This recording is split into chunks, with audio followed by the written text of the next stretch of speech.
Hi guys, welcome to my digital service centre. আজকে চলে আসলাম আপনাদের মধ্যে নতুন আরও একটি ভিডিও নিয়ে। আমি আজকে এখানে দেখানোর চেষ্টা করব একটি সনি এলইডি টিভির ব্যাকলাইট মডিউল কিভাবে আপনারা রিপ্লেস করবেন খুব অল্প সময় এবং অল্প খরচে।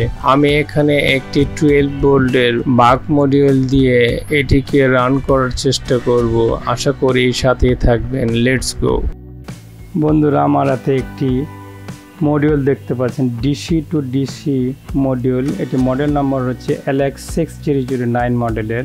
এটি মিনিমাম 5 ভোল্ট থেকে 32 ভোল্ট পর্যন্ত বুস্ট করতে পারে এবং 60 ওয়াটের। আমি এটা লাগানোর আগে এটা ভোল্টেজটা অ্যাডজাস্ট করে নিব যাতে আউটপুটে 24 ভোল্ট আউটপুট আসে, তা না হলে এলইডি ব্যাকলাইটগুলি কেটে যাবে। বন্ধুরা, আমার হাতে মডিউলটি দেখতে পাচ্ছেন। মডিউলটি কানেকশন করে ফেলেছি। আমি এখন সার্কিটের সাথে কানেক্ট করব। এটা ইনপুটে পজিটিভ 19 ভোল্ট। আপনারা সবাই জানেন সনি 19 ভোল্টে পাওয়ার সাপ্লাইতে চলে। এটা নেগেটিভ। এটা আউটপুট ভোল্টেজে পজিটিভ এবং এটা নেগেটিভ। প্রথমে আমি নেগেটিভ ভোল্টেজটি এখানে দেব।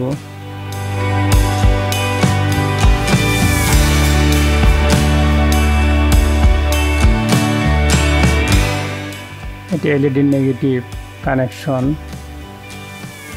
আর এটা হচ্ছে পজিটিভ।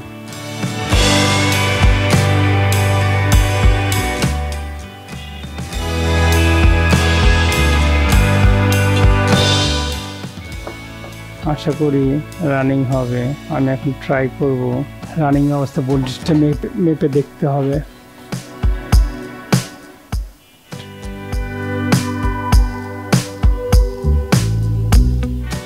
হ্যাঁ, আমরা দেখতে পাচ্ছি ব্যাকলাইট জ্বলে গেছে।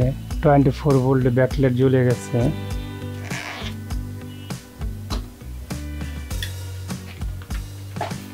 এখন আমি মডিউলটি সেট করে দেব। ফাইনালি আমার হয়ে গেছে।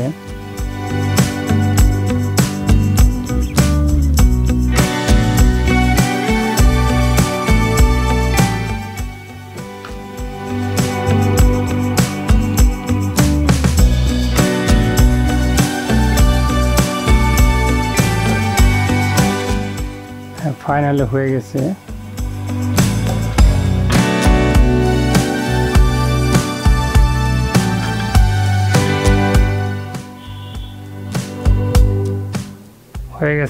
এভাবেই আপনাদের যাদের এলইডি টিভি ব্যাকলাইটের প্রবলেম হয়, আশা করি এভাবেই ঠিক করে নিতে পারবেন। আপনারা যারা এলইডি কাজ করেন, এই অল্প পয়সা মাত্র 40 টাকায় আপনার ব্যাকলাইট রিপেয়ারিং করে দিতে পারবেন।